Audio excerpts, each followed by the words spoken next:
Meanwhile, Kamala Harris finally left her vacation and decided to speak to the supporters because there's a lot of controversy about how she spent the money on the campaign. Here's the vice president.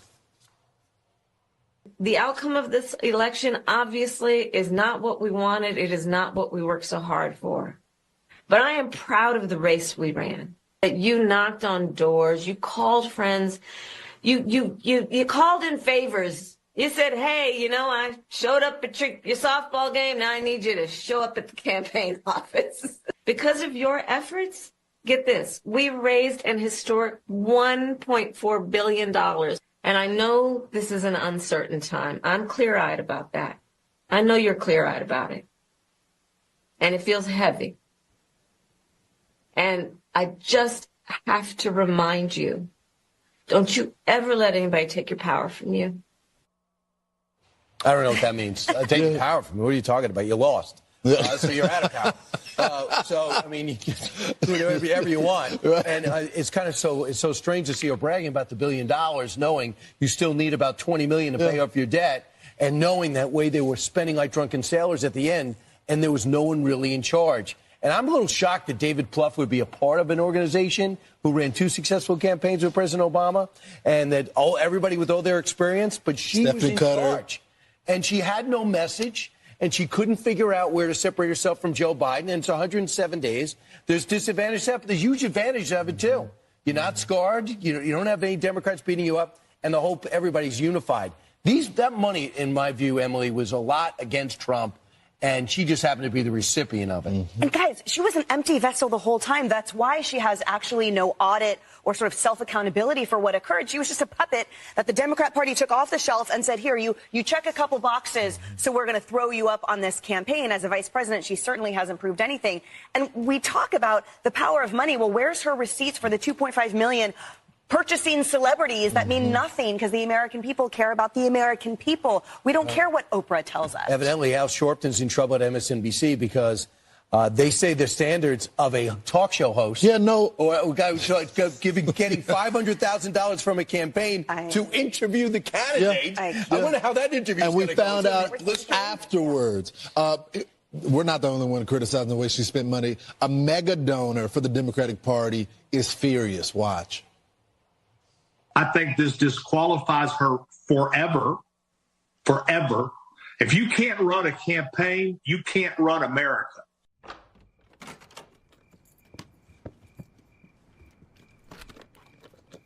Come sit down. Sit down. Sit down. I am so sorry I yelled at you. Here comes the gravy. I'm gonna go cry in the toilet. Mike, come hold my hair. And though I didn't make it to the mall, I was there in spirit. See, kids, let this be a lesson. Drinking is not cool. Mike, I told them I had the flu. See, kids, lying is also not cool.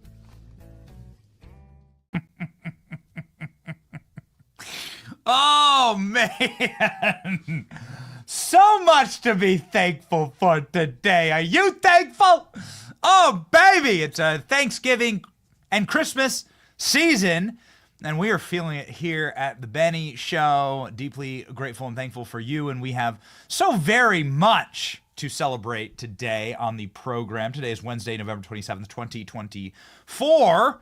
Kamala Harris releases a cringe, drunk, slurry, bleary-eyed rant after getting landslide railroaded by Donald Trump.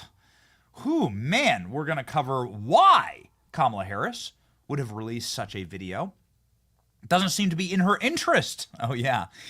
We think we actually know why this is happening. Harris campaign exposed as a massive scam. Now they are running for the hills. The people from inside of the campaign are beginning to turn on Kamala Harris and everyone around her. This is a wonderful antibody reaction that is destroying some of the worst things that I've ever seen in the political landscape in America, the defrauding of Americans. And I feel bad. I really do. I feel bad for the little leftist aunts, right? They already lead miserable lives that nobody loves them. They live with their cats. They'll die with their cats. and they have like $10 in their bank account, and Kamala Harris stole that money and redistributed it to her billionaire buddies. We're going to cover it all today, along with some of the collapse of the current regime that seems to be spiraling in a very scary fashion. We'll see if they start World War III on their way out the door. Mike Davis joins the program. Jeremy from the Quartering as well, along with some other special guests. We'll see who pops on the stream. My name is Benny Johnson, and this is The Benny Show. So I want to begin with something that we always found particularly interesting about the Kamala Harris campaign, which is something that we demonstrated again and again on the program, which is Kamala Harris's campaign was fake. It was fraudulent. It wasn't real. The support wasn't real. The people who were coming to her rallies, you were able to track their phones. And you were able to see, this is a remarkable phenomenon. The people at Kamala Harris rallies, they're all the same people. It was never an authentic campaign. There were always these massive buses from out of state that were bringing, according to cell phone tracking data, the same people to the same rallies all around the country. Most people that go to these Kamala Harris rallies, you could track them. They'd been to 4 or 5 other rallies, which to me indicates that they're being paid. Maybe they're criminal aliens. They don't have a job. They can't get another job. So they were being paid by the campaign to show up. Celebrities were being paid to endorse and interview Kamala Harris. Influencers, millions of dollars poured into influencers to say nice things about Kamala Harris and create totally astroturfed TikTok dances and streaming programs about Kamala. It was all fake. It was fugazi. We covered it on this program. People called us crazy. They wrote fact checks about it. We said, we just put the pieces together. Hey, Alex, grab me that dude from Atlanta that said he was bussed in. They got sloppy. And grab me Oprah TMZ, please. They got sloppy. They thought they were going to win. Or did they? See, now what we're learning, and what should be one of the biggest scandals in American history, that the Kamala Harris campaign always knew that they were running an insufferable drunk who was clearly unqualified to do the fries at McDonald's. I mean, Donald Trump trolled her in one of the most effective political trolls of all time, doing the fries. But now as I watch the wreckage of this campaign, I'm starting to realize that maybe Kamala Harris, maybe that was too big of a job for her.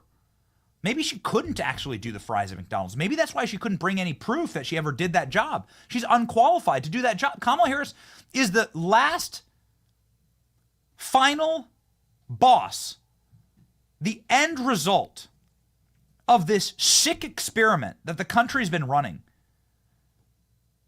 of identity politics, identitarian regimes that says that you're going to be qualified for something only because of your skin color or because you tick certain victimhood boxes.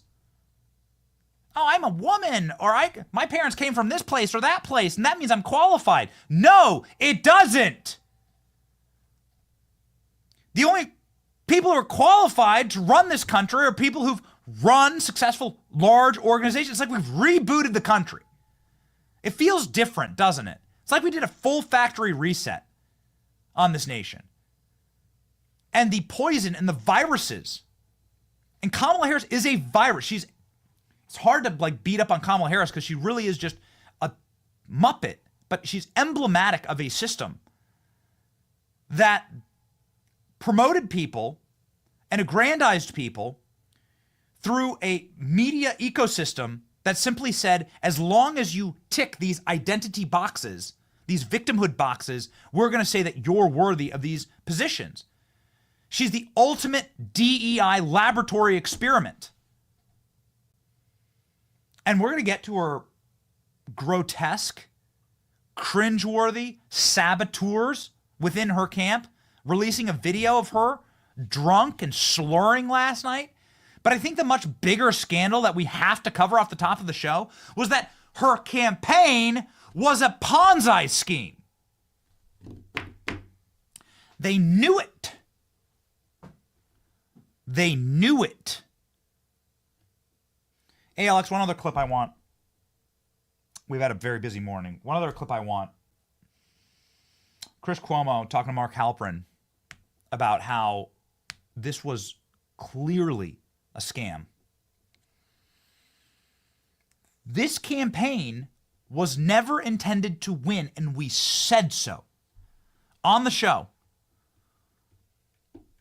we said on this program, multiple instances, our take was, and just a reminder, even before the debate, we said that they're going to kick Joe out. We said that. We predicted it. Got a lot of hell for that. Caught a lot of hell for that. A lot of people made fun of us. We predicted what they were about to do. We read the tea leaves. We have a superpower in this program. We're alive. We pay attention. Pattern recognition. That's it. You could see that was what they were about to do. Before the debates, before anything. They were going to sabotage Joe Biden to try and hold together the last vestiges of identitarian politics in the Democrat Party. These people are sick, demonic racists who wish to only judge you by your skin color. I don't want to give like a dark banging the drum before Thanksgiving. My heart is actually filled with appreciation, love of this country, because the country rejected this wholesale. Alex, Elon Musk just popped up a post of a map of the country. Every single state, every single demographic moved by double digits to the right. We rejected this, which says so much about the fabric of this nation, so much about the founding of this country, which is what Thanksgiving is all about. Which is that we're going to allow people to live free. We're going to just agree on basic human decency, on rights given to us by God, endowed by our Creator, as they say. We're going to build a place where actually, the whole reason this country exists, please pop it up, Eric. The whole reason this country exists is because of Christian persecution, right? Here's our little Thanksgiving message. Christian persecution in Europe against people who wish to worship God and Christ in their own way. And to say that the laws of God are higher than the laws of man. And that's what this nation is built on. And to say that actually, no, like the way that God created you, all men are created equal. The way that God created you isn't wrong, okay? You're not born in the wrong body. That's not true. And you're not born with the wrong skin color. The amount of melanin in your skin is not some massive mistake or some trick by God. And we shouldn't promote someone like Kamala Harris because of her gender or racial differences. We also shouldn't degrade them for that. We should see everyone as human. And this is the map of America rejecting the idea that we're going to treat people differently because of their skin color, or we're going to, in what you would call reverse racism, we're going to promote people just because of their gender or because of their skin color. This is us saying no to that sick ideology, the literal inverse of an MLK speech. I want my kids to be judged by meritocracy, not by if they're black. That's what MLK said. But the wholesale, lock, stock, and barrel argument of the modern day of Barack Obama Democrat Party, because it's not the party of Clinton. It's not. It's the party of Barack Obama. This is an absolute laboratory baby that was created by Barack Obama that said, we are going to knit together all of the dispossessed people, all of the victimhood classes, and we're going to say to all of these victimhood classes, you're going to be our new coalition. But what is required is we must have you as victims. And that poison was wholesale rejected by the American people. And this Kamala Harris, it's hard to run that coalition with an old crusty white guy who has dementia. And in order to try and keep that coalition together, they need to go with they needed to go with Kamala. They had to. They had to go with the box ticker. Kamala Harris was the box checker. Okay? She fit into the mold of the victim via the vantage. In fact, Kamala Harris is possibly one of the most privileged people to ever live. More privileged, I think, than many European kings. Kamala Harris, rising so high above her station, it's eye-watering. Like a SpaceX Starship, like the levels to which she rose off of having zero IQ, like zero IQ, an IQ of zero, having zero discernible skills, and clearly having no capacity to solve her, to solve her alcoholism, which is now quite a public embarrassment, and we'll play you the clips in just a second, but also no capacity to even communicate, like, in the English language. Something, of course, she woefully lacked. So we rejected that and said, no, actually, we're going to go back to judging all people, saying all people are equal, but we're going to judge you by the content of your character. Okay? We went back to that. That's why they had to run Kamala. Okay? That's the ramp up here. This is the Barack Obama's last desperate scream to try and, like, keep together all blacks, all Latinos, all women. You're all victims, right? You're all victims. It's the machine, it's the oppression, it's white males who are keeping you all down. And you must all get in line and follow me and vote just for me to have all the power. And I won't even leave the White House. I'll just move down the street in D.C. and I'll just keep running things. There's a ghost in the machine. Watch how quickly Barack Obama sells his Colorama house, right, in D.C. Now that he's been evicted, effectively, right? It was all fake. And now we know it. Okay? So we've been calling this fake for a long time. Now they're admitting it. And Kamala Harris advisor David Plouffe, another, filthy Obama apparatchik, who hasn't had a single W. None of these people have had any victories since Barack Obama came in and destroyed this place. And I can show you, ALX, we put up the data the other day about every single, from 2012 to 2024, like the movement of populations in the country. You grab that, I posted it. I can show you how failed Obama is, but let me jump in real quickly here into the fraud of Kamala Harris and what this campaign actually was. It's worth taking a second and explaining that this was a massive Ponzi scheme. They never planned on winning. David Plouffe admitting that internal polling never showed Kamala Harris ahead of Donald Trump in battleground states. Even after spending $1.5 billion. We'll get into what they spent it on in just a second. Okay, here we go. Here, they lied about their internals. Let's go. When we got in, my recollection is some of that snapped back, but, we were behind. I mean, I think it surprised people because there was these public polls that came out in late September, early October, showing us with leads that we never saw. It was just basically a race that in the battlegrounds was 46-47, 47-48. So that's not where we started. We started behind. She was able to climb out. I think even after the debate, we might have gained, 0.51. It wasn't a race that moved a lot.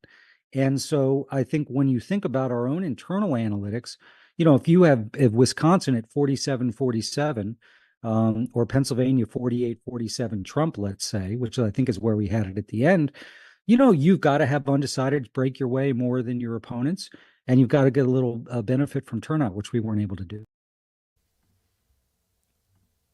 So they never thought that they could win. They're now admitting it. We can't win. We couldn't win. It was all fake. The entire campaign, everything they just put the entire country through, it was all fake. It was a desperate attempt for the true puppet master, Barack Obama, to try and salvage once more his legacy that's in total and complete tatters. And once they realized that they couldn't win, what they did was they pulled a fraud on their own donors.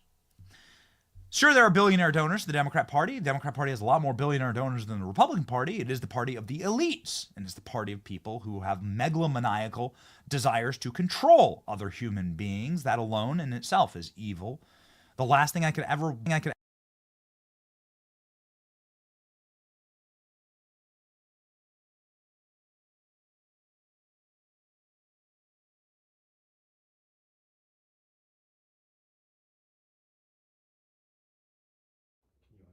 1, 2, 3. 1, 2, 3. All good? Sorry about that, guys. All good. Apologies. The last thing I would ever want to do is control another human being. I can barely control my mic here in the studio. So here we go. Ladies and gentlemen, the reality of our current political environment is that the systems have been set up to grossly enrich those who are in control of those systems. And the last dying gasp of that perverted design, they call it public service, right? He's not public service. Has Joe Biden served anyone other than himself? Can somebody name a single person that Kamala Harris has served? Somebody name a single person that Joe Biden has served. They're not, this is not public service. It's self-service. This is what politics has become. The people who are the dumbest in society, who've never built anything, never created anything, they serve themselves. They use politics to do it. It's corrupt enough. This was the final stake through the heart. They realized that Trump was going to win. They realized what was happening was going to be a catastrophic, tectonic shift that took power away from them.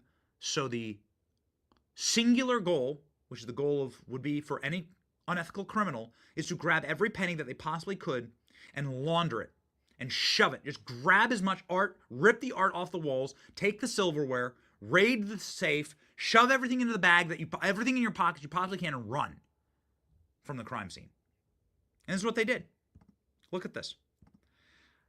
Kamala's campaign paid Al Sharpton $500,000 in donations before he interviewed her. Growing scandal plaguing MSNBC, Al Sharpton, who has been ricocheting around the halls of 30 Rock with his colleagues, calling it a bridge too far, Fox News Digital has learned. On Tuesday, MSNBC said that it was unaware that Vice President Kamala Harris had paid $500,000 to Sharpton's National Action Network nonprofit ahead of a friendly interview with the Democrat nominee. MSNBC was unaware of the donations made, the spokesperson said. Harris sat down for the friendly interview on October 20th. Days before, according to FEC filings, her campaign made 2 donations of $250,000 to Sharpton's nonprofit. Well, it seems heinously unethical. But it's not just Al Sharpton. They paid Oprah $2.5 million. Oprah got $1 million. No, she got $2.5 million. Oprah's a billionaire. So the way that this works, the party of Democrat billionaires, they literally defrauded these little ladies. Okay, call them what you will. Have pity on them. Have Christian pity on them. Some little lady living in the suburb of Minneapolis, okay, been completely brainwashed. She's never gotten married. She lives with her cats. She has like $10. She donates it to Kamala Harris. And that $10 gets bundled into a massive tranche that goes directly into Oprah's pockets. Oprah's worth $3.5 billion. And the Kamala campaign defrauded poor little old white ladies to shove all the money into the pockets of Lizzo, which is what they did. They paid all of these celebrities, all of these rich influencers. They stole money from the brain-dead, psyoped, brainwashed, broken, totally humiliated, depressed and denigrated, demoralized Democrat base. They stole that money. And I guess there's what? I guess they talk about reallocation of resources, right? Redistribution of wealth. That's what they did. But it should have been redistribution of Oprah's billions of dollars. But they took the money from the little old poor lady and gave it to Oprah. It was redistribution in the opposite direction. Steal from the poor and give to the billionaires. That's what they did. That's what they did. This fraud, the entire campaign was fraud. I can't believe it. $2.5 million for Oprah. How unethical is it to pay the people interviewing you in the first place? How huge of a scandal would it be if Donald Trump was paying me or Tucker, I would say, what's going on there? If the Trump campaign paid Tucker Carlson or Joe Rogan millions of dollars, wouldn't that be a little strange? That would deflate my balloon. I'd be like, whoa, man, that's like seems kind of wrong almost. Because it is. This is how incestuous the human centipede system is here. The Kamala campaign in its entirety was a fraudulent campaign. And they lied about it. Here's Oprah lying to TMZ about this campaign. Lying about what she made in the campaign. Hey Oprah, good morning. How are you, darling? You looking very good. How do you think the election went? Not talking about the election. Thank you very much. Oh, is it true that they paid you $1 million for the endorsement for Kamala? Not true. Not true, okay. I was paid nothing, ever. What do you think about all the celebrities with their mass exodus? I'm not talking about Do you think Prince Harry's gonna lose his visa now that Trump's president? Thank you, Oprah. The entire campaign was fake. Election night, $10 million on election night. Kamala Harris paid $10 million for a star-studded event on election night. $10 million? Sure, her campaign's $20 million in debt. Vice President Kamala Harris' campaign reportedly went over budget on celebrity event eve of election. How are these celebrities getting paid by the campaign in the first place? How is this remotely ethical? Lady Gaga, Bon Jovi, Christina Aguilera. What, do they go to the graveyard and like dig her up? Who the hell knows who Christina Aguilera is? What is a Christina Aguilera? Katy Perry? James Taylor? They literally had to go to the graveyard for James Taylor. Who are these people even? Who are you? You're not even real. $1.5 billion. Trump spent like $300 million and won every swing state, the electoral college, and the popular vote in a landslide. It's the biggest fraud that's ever been perpetrated on the American people. It is utterly unethical. It's completely sick. Ladies and gentlemen, this is really interesting. This is really interesting commentary here. And then I can't wait. We have a surprise guest for you, Rich Baris. Rich Baris is popping on the show. Ladies and gentlemen, we have, okay, check in with my producers. I know we have a short window for Rich. Okay, great. All right, Rich, fantastic. Somebody got this amazing clip where Mark Halpern's saying, Kamala Harris should have never run.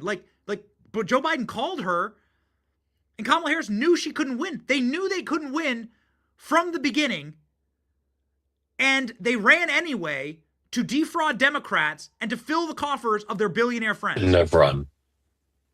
When Joe Biden called her and said, I'm not going to run, maybe, she should have said, you know what, I'm not going to run either, because I can evaluate my capacity to beat Donald Trump in 100 days, and I'm not the right person. There may not be someone better, but I know it's not me. Why? Why should she have thought that? Well, not because she's a woman, and not because she's not white, and not because she shouldn't be ambitious, because she should know herself as well as I do in terms of knowing her. And I don't know her all that well. I've known her a long time. She's not good at making difficult choices under pressure. That is the job description of president and presidential candidate.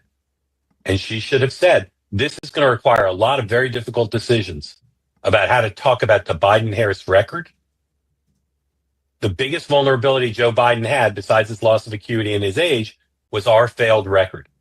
Anyone else isn't going to have to defend the Biden-Harris record. Maybe this is a guy who freaking knows Kamala Harris, saying she should never have run.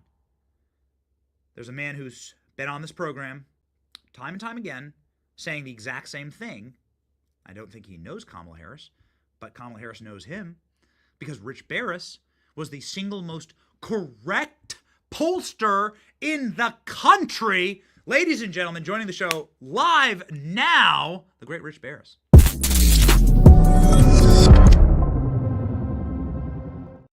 Rich, do we have a celebration dance? Do you have a touchdown dance? I do a little bit. I like to raise the roof a little bit. Yeah, a little bit. I like to raise the roof a little bit. I'm a roof raiser. You feel Put some me? music. Can we put some music up, throw Eric? some volleys. I like the throw some volley music throw. on. Yeah, get some music for Rich. Let's just do some celebration. Let's do some celebration music for Rich. Go. Come on now, everybody, Well done, come Rich. on. Let's do a little Trump. The most accurate pollster in America. It's official. Do the Trump dance. Come Good on job, now. Rich. Dude, I'm so proud of you, man. Trump. So proud of you. Here we go. Enough data is in to offer our most accurate pollster ever from Poll Watch, saying Rich Baris, you were off by what? Like a less than a point. A tenth. A tenth of a point. Tenth. In 2020, we were off by 2/10, I believe. And then, or no, we were off by 3/10, and Atlas was off by like 1. So it was really I got to be honest with you, Benny, it's been a thorn. Okay. Even though we got the states more right, it's been a thorn because, you know, when you're that close, it's like, wow, I'm really going to be that close. And you want to be on the money. And if somebody else like ekes you out by like a tenth, you're like, oh, burn, you know. But this time, can you step back and say how hard is? I mean, this is difficult. This is very hard. Is off by you're talking every single state. Is this correct? Yes, very hard. You're polling every single state. Polling. Okay, yeah. so national poll. So it's all the states. It's all the swing states. Yes. And all of that data is being fed into a system against other pollsters. Dozens, I would assume, other pollsters, some of them with enormous amounts of resources and enormous amounts of legacy credibility. Yeah, high quality, Benny. Yeah, that's right, high quality, right? Crap. And you beat them. You kicked their ass. Yeah, this is what they did too. I want people to understand the language that they use this cycle because, you know, 16, they could try to bury you. We did better than everybody else in 16, except with the exception of Robert Cahaley. He also did very well. But very few were in our, you know, in our group in 16. And then moving on to 20, we actually didn't have Trump winning the election. We just had the election very close, like to the point where it's within the sampling era, Joe Biden was ahead in the national popular vote, but the battleground states were not a runaway for Biden the way the legacy media polls were showing. And then when the midterms came around, it was like the red wave that didn't happen. Our generic ballot was basically perfect, but the media tried to use these terms to basically, it's censorship. It's censorship.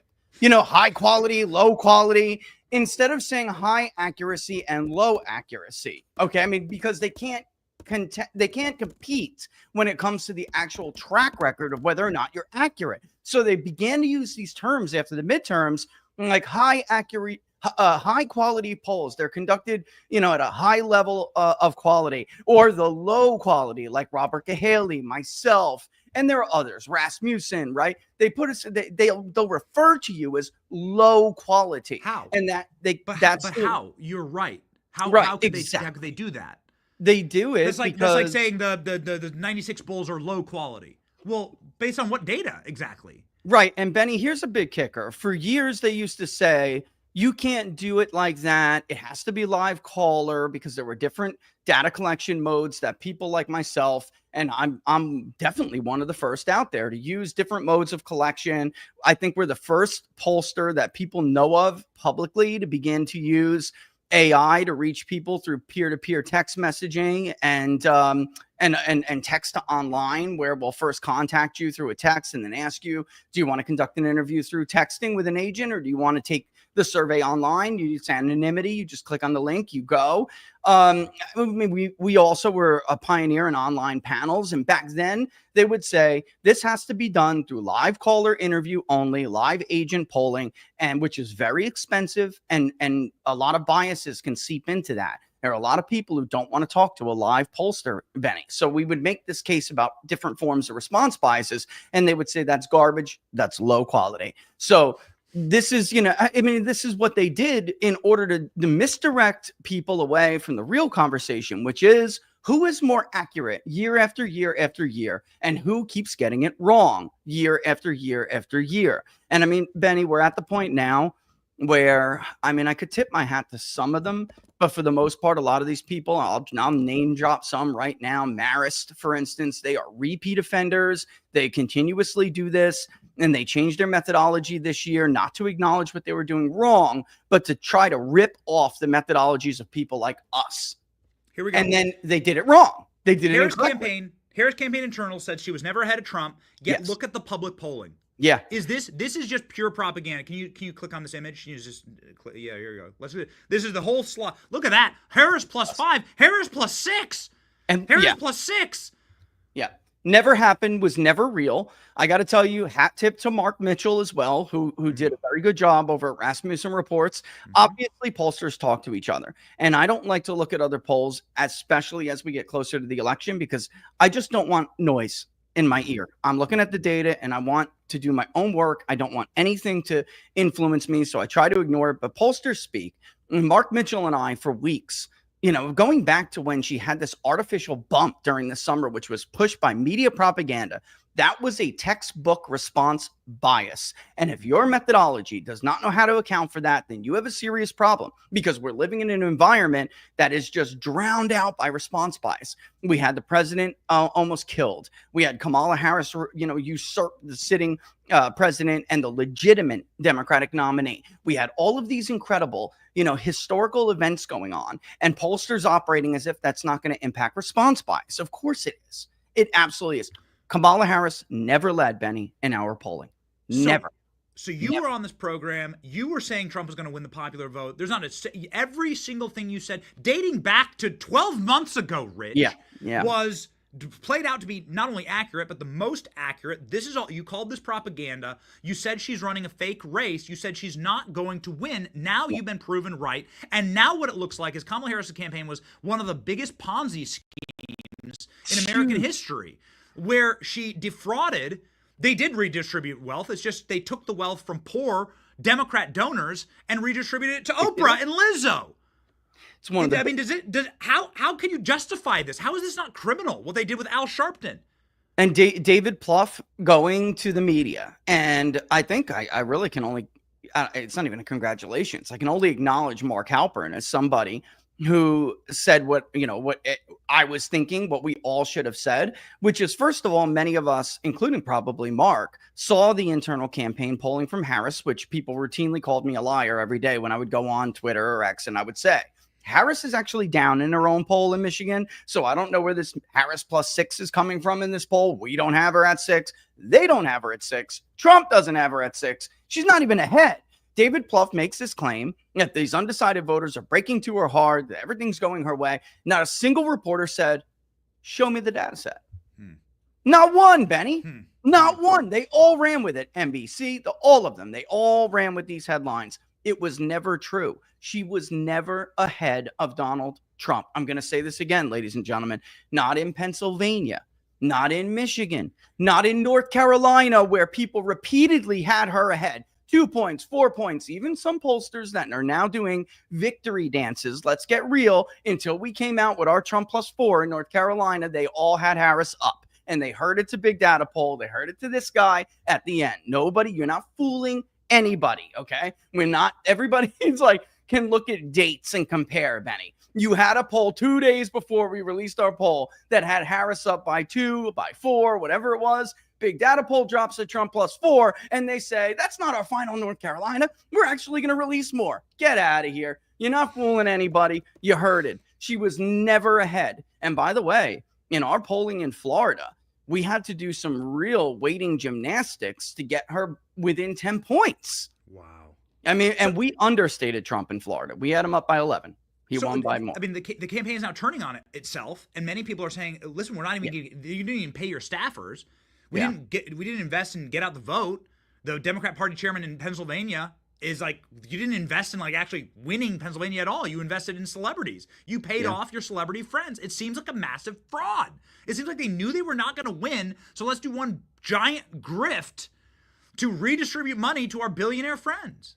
Typically, when campaigns end in debt, like hers ended in debt, they'll go later to the vendors and they'll say, look, let's make a deal. But this campaign appeared, at least to be the financial decisions, look like the decisions of a campaign that actually thought they were winning. And now we're finding out that many really knew that they were not going to win. So who was telling who, that they were ahead and that they were going to win? I know for a fact that at the last minute there, like the old school Democratic operatives, the old school Obama people really tried to hijack the get out the vote at the last minute. Like they watched the early vote for 2 weeks and they were trying to press the Harris campaign saying, look, and who was run by a bunch of young idiots. Let's get real for a second. Let's stop. They were run by a bunch of young morons who didn't listen to the old schoolers. They don't know what they were doing. There are different factions in the Democratic Party, the same way there are factions in the Republican Party.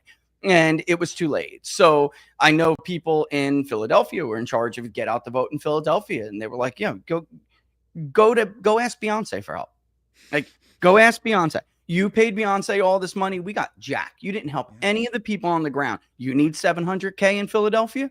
Good luck. And she got 564, Benny. But I'll tell you, I don't know what they could have done. Sunday, before the election, we're wrapping up our final poll in Pennsylvania, which had Trump 50.3 to Harris 48.0. Very close. And just a FYI there. We talked to this black, he was 38 years old, I believe, again, upper 30s. And he had voted in 2020, but really didn't vote. He didn't vote a lot. He voted for Obama once. I think it was 12 or whatever.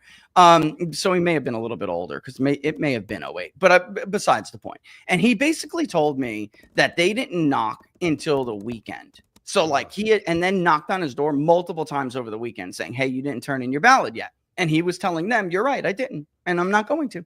So he wasn't one of the people who could go over and vote for Trump yet, but he was angry. And what he was saying during his interview with the agent, that we were obviously listening to and looking over the transcripts. I do this all the time, which I recommend all pollsters do, because I think that's part of the reason you're losing touch with the voter. You have to still maintain this role where you engage with voters yourself, not just your agents. That's number one. But, anyway, this theme was popping out of him, the same we heard throughout this entire cycle. You told us that Donald Trump was Hitler. You told us that Donald Trump was responsible for all the deaths and the pandemics and the shutdowns and everything. So we voted for your guy, even though we suspected there was something very wrong with him. You lied to us about him being senile. The country's economy went to shatters. There were all of these issues that they could bring up. And now you're coming back to me and you're asking me to stop Hitler again, even though he wasn't Hitler. And I was doing well under him. So that was her biggest problem, aside from the fact that nobody has ever been elected president without winning a nomination in the modern era, like legitimately earning a nomination. There was this A-B comparison that no matter what, even though she wasn't Joe Biden, there was no way you were going to convince the public that she could do the job better than a guy that they lied about and actually they now view to be a good president. And that was really the hole that they were in here, Benny, trying to dig themselves out of. Trump's retrospective approval rating as president it's the story of it's the political story of our era. I don't know how people are missing this. He Grover Cleveland this puppy, folks, and he did it in the modern era I'm trying to think of how to put this. Like, this is the modern era of how we elect presidents, where people go and we elect them, of course, through the Electoral College, but everyone's casting a popular vote across the country, and it's not a national referendum, but we're not having the House of Representatives do it, right? There's no internal machining here like there was during the days of Cleveland. He Grover Cleveland this, and he did it because the people said, you lied to us. And he was actually good at this job. I mean, I don't know how people are missing this. And by the way, he didn't do it on the backs of white voters. I mean, I just put up a tweet before. Go look at these counties in southern Texas, brother. We were talking. You said before, are we 12 months? We've been on this talking about this. The young vote, the black vote, the Hispanic vote. Like so many of these things, everyone said 12 months ago was impossible, have now come to fruition. Let's not let this moment pass us by without understanding what it means. Without understanding it and without realizing that the only young people that maybe voted for Kamala were the ones running Kamala HQ. These were the people that actually destroyed Kamala's campaign. There they are. This was the genius behind Kamala Harris and Ann Seltzer. This and Ann Seltzer. That's it. That's all they had. Another Titan fraud fallen. by the wayside. The bottom line is Ann Seltzer has not been the most accurate pollster in Iowa for many, many years. I don't understand how she was allowed to get away with this persona, and you could never criticize her. It was like she was still wearing her chastity belt or something. I mean, what she did this year is the culmination of a bunch of bad acts that we have been watching her do over the course of several years, and it's unbelievable. I mean, this takes the cake, and now she's done, so at least it's a scalp, and we move forward, Danny. Oh, man. The whole thing's a scalp. I don't know how anyone ever donates to the Democrat Party ever again. Rich, thank you for your truth on this program. We're so proud of you. Everyone follow the most accurate pollster in America. 350,000 Americans. Can't be wrong. Go follow the great People's Pundit, Rich Baris. Congratulations, my friend. Thanks, brother. All the best.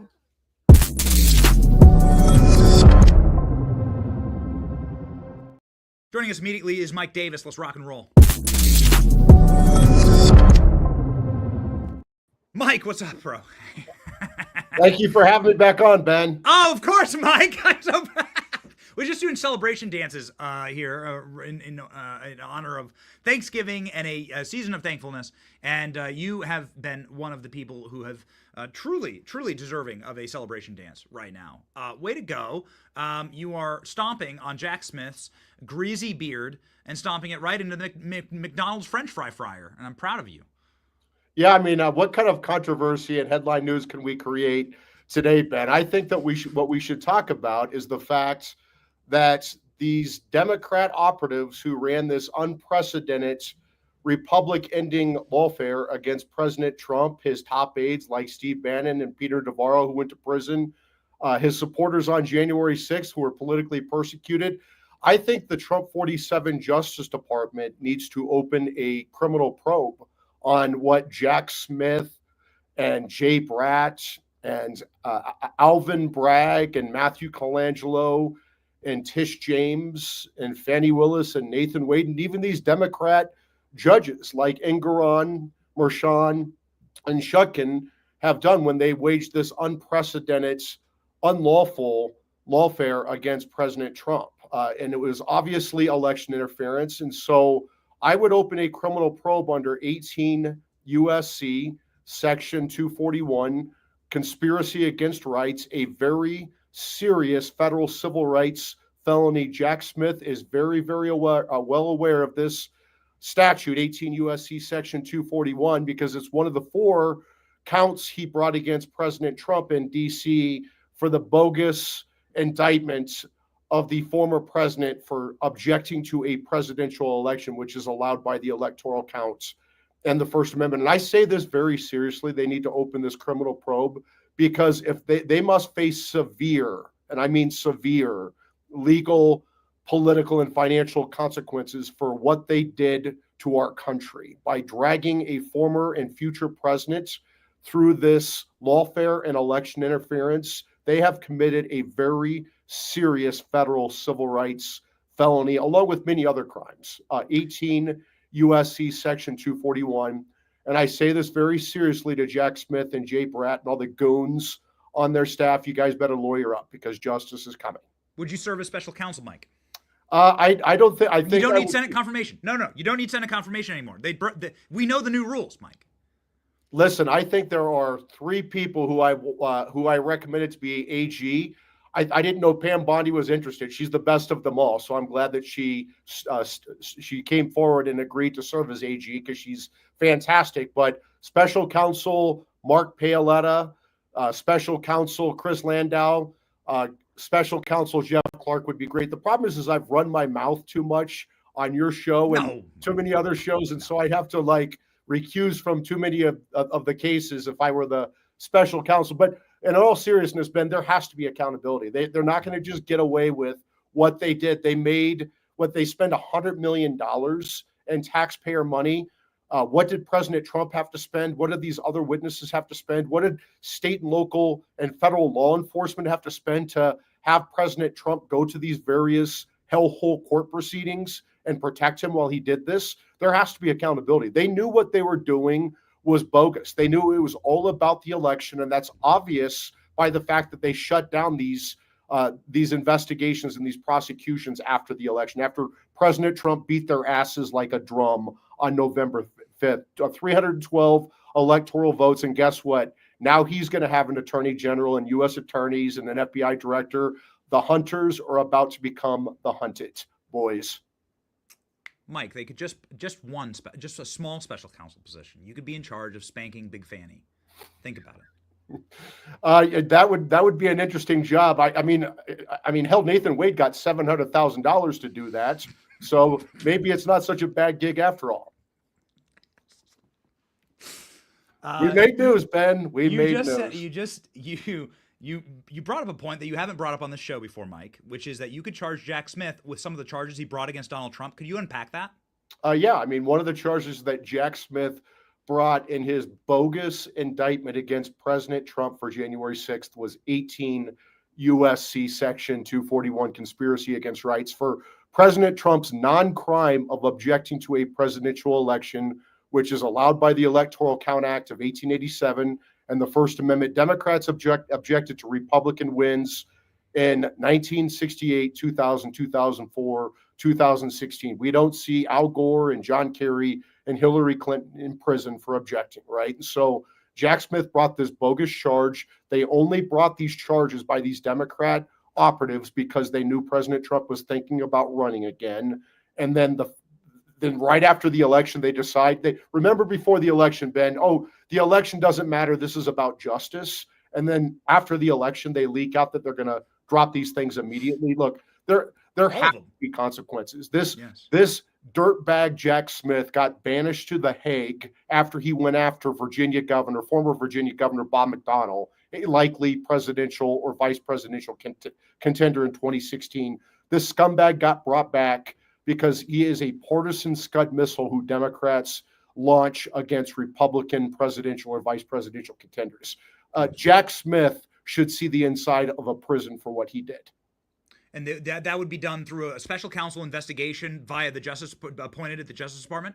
It doesn't even have to be done through special counsel. It could be done through the criminal division, the U.S. attorney for the Southern District. I think that what needs to happen is the U.S. attorney for the Southern District of Florida needs to open a grand jury proceeding in Fort Pierce, Florida, on this criminal conspiracy against rights against all of these Democrat prosecutors and witnesses and operatives and even judges who have engaged in this republic-ending conspiracy against rights. USC Section 241. It could be Jack Smith's home that gets raided by the FBI next. Yeah, I mean, that would actually be justice compared to what he did. Really quickly here, because I know that a lot of people are talking about it, and I know we have a hard out. The pardoning of Hunter Biden. Will it happen via Joe Biden? Will it happen? Will Trump consider doing it? What's your take, Mike? What would be your advice?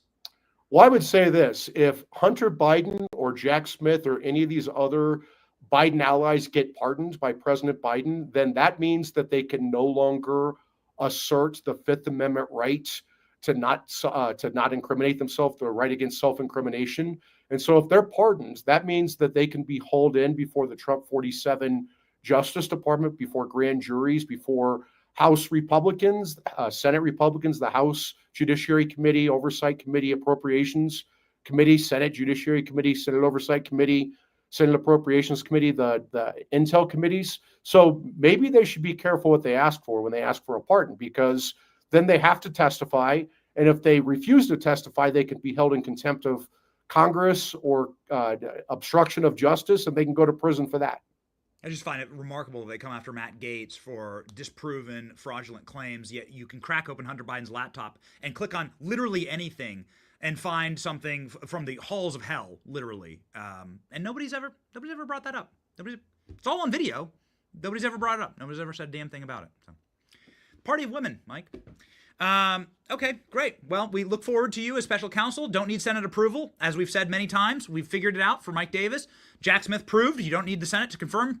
And so special counsel Mike Davis is going to be really fun. We call him the Viceroy. We encourage him to grow this very long red mustache that he can twist with wax at the very end of it, and to wear a big hat with a feather in it. And so we're sending him that for Christmas, in fact. And so, Mike, expect that in the mail.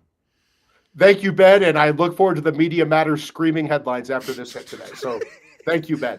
310,000 Americans can't be wrong. Follow Mike Davis and the Article 3 Project. See you, buddy.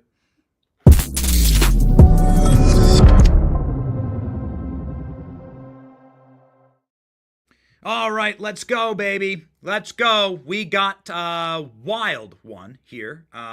We are very excited about this current moment in America. We talked about it in the open, that there is a movement that is happening that, oh, that's why. Guys, it's not, here we go. Now it's on the road. Now it's on the roadcaster. Sorry, we had a slight audio mix. ALX, check me on that. Here we go. We just switched the mic over. ALX, check, guys. Yeah, we know it was a little low. We had the wrong mic selected for some interesting reasons. Fun time, honestly. It's a great time to be live, to be working in an industry that is able to cover the current moment from our vantage point.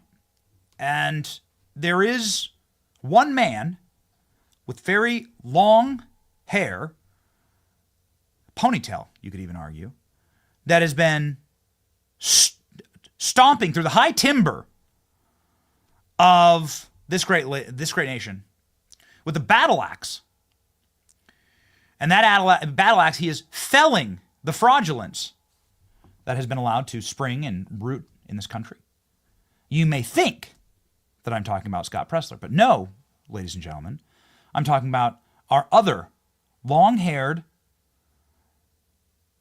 brave, victorious ally who has Scott Preslered his way through every corporation in America doing God's work, ending wokeness. And he just had the biggest victory yet with Walmart, the largest corporation in the world, banning all DEI.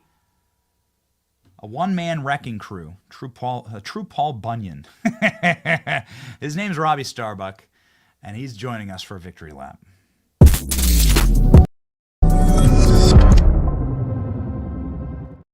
Robbie, how you doing, buddy? Congratulations, dude. Victory after victory after victory. I know you've been on the show many times to do your own touchdown dances here, but this is the big one. This is it, man. This is it. Yeah, it's wild. I don't think anybody expected us to have this success when I started this in June of this year, where we started going company by company. But we had a plan. We stuck to it. We believed in it, and we were able to make this happen. We've been working on Walmart for months, actually. So people don't realize the amount of work that goes into each one of these companies. We investigated them for months, and we had to bring them what essentially was our final report that we were prepared to release. And, you know, we do this for fact-checking purposes and want to make sure that they're aware of everything that we're planning to report on, to make sure that they don't have any issues they want to call out. And instead, wouldn't you know it, the executives wanted to sit down and talk and figure out a way to find solutions to these problems. And that solution was very simple for me. End DEI, stop the wokeness, stop sexualizing kids, and let's get out of the business of indoctrinating people with far left ideologies. And so they agreed, you know, to essentially all points, including a personal point of privilege here.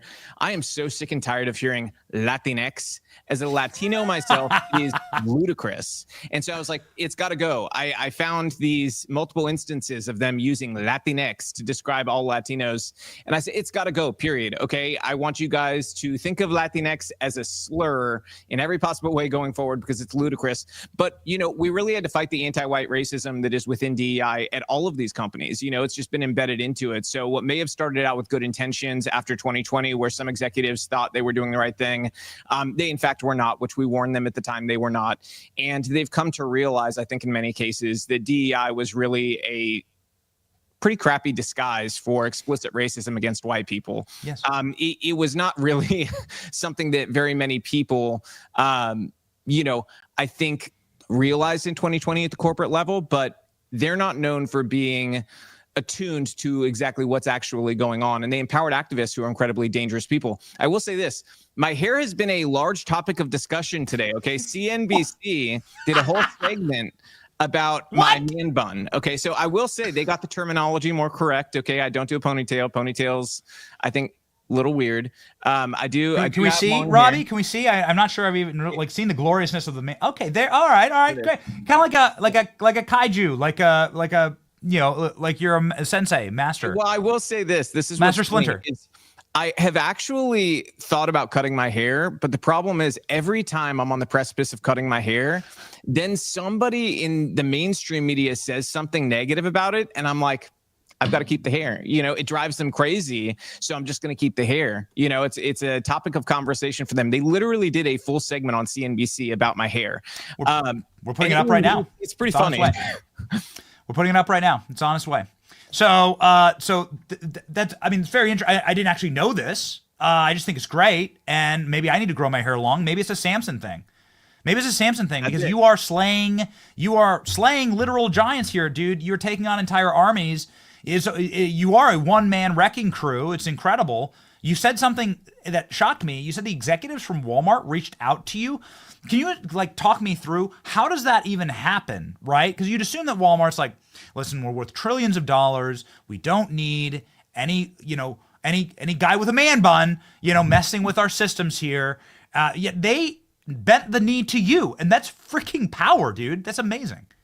Yeah, we'll get to that, but I do want to point out, you're correct on the point of Samson. Some of the greatest warriors in history, long hair, Samson, Jesus, by the way, Jesus, long hair, everybody forgets this, okay? I'm definitely no Jesus, but I look up to the guy, okay?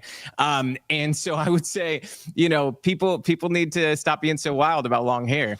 But on the CEO front, yeah, it's actually fairly simple. We've figured out sort of a system here, and it's that as we go through these investigations, toward the tail end of it, we go through all the LinkedIn pages of top executives and people who we know are actively checking it at the company, and we do it in such a way that they can see who's looking at their page. So we make sure they can see that it's me and my name, and then within 24 hours of that, almost always, they get in contact with us. In some cases, they don't. And in those cases, we reach out directly to the CEO and their comms leads, and we let them know, hey, we're at the tail end of our reporting process here. This is kind of what we're looking at. And we want to make sure with you guys there's no changes before we go forward with the story, because we like to be fair. We always want to be fair. And usually that's really just an opportunity for the companies to think very long and hard. Well, not that long, but they get a chance to think before this comes out. Do we really want to be known as the woke company? And some companies decide to go forward and be the woke company, like Harley Davidson. They chose to go down the path of wokeness. They tried us for almost a month straight, and that did not work out well for them. And the reality for executives now is they've seen enough. We're almost at 20 companies that we've changed corporate policy at to eliminate wokeness. And so companies have tried various different ways of dealing with us as a problem, right? And they've all failed miserably. So it's 100% flip rate. Companies now see that there's a financial impact to what we do. So in the case of, for instance, Tractor Supply, they lost almost $3 billion in market cap while we focused on them. John Deere lost about $10 billion in market cap.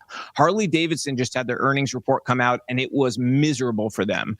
It was way below what their expected earnings were, and it only captured a sliver of the quarter where we began our reporting on them. So if you extrapolate that out across their next quarter, I think their next quarter is going to be even worse, because this didn't stop. Harley owners are still angry. If you look at the price of Harleys now, they're having difficulty, if you're a Harley owner, even trading your Harley in or reselling it back. Harleys that used to cost 30 grand are costing $6,000 now, so this is something that has wildly changed the market for the motorcycle industry. And so companies, that's just a few examples. They are aware there's a financial impact, and this is serious business here. This is about your bottom line.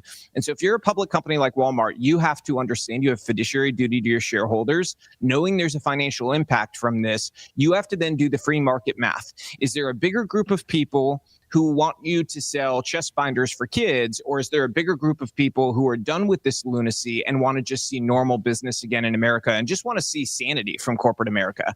And they've done the math, and they've figured out that we're the smart bet, not the woke crazy people who want children in chest binders. You have this list. My producers are saying this is, and it's going to be hard to fit the entire list on screen at the same time. I guess we'll have to scroll, Robbie.